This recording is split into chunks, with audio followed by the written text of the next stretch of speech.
بسم اللہ الرحمن الرحیم۔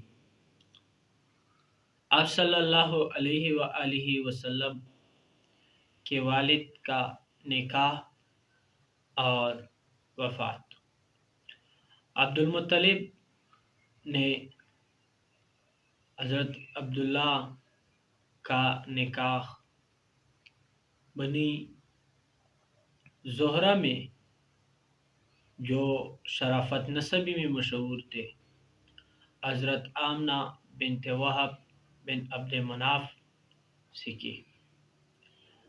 حضرت عبداللہ کا نکاح کرنے کے بعد حضرت عبداللہ شام کی طرف تجارت کی غرض سے گئے، اور جب واپسی میں آ رہے تھے راستے میں بیمار ہو گئے اور واپس آتے اپنے ننیال جو مدینہ منورہ میں رہ گئے۔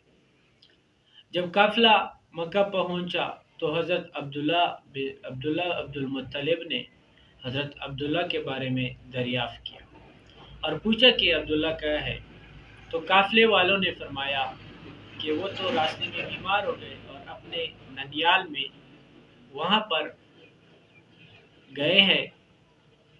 تو فوراً عبد المطلب نے اپنے بڑے بیٹے حارث کو مدینہ منورہ بھیجا کہ وہاں جیسی حارث پہنچے تو اس کو پتہ چلا کہ حضرت عبداللہ بیماری کی وجہ سے 1 ماہ پہلے انتقال کر چکے ہیں، اور وادی جو نابعہ مقام ہے وہاں پر مدفون ہوئے، طبقات اپنے ساتھ میں۔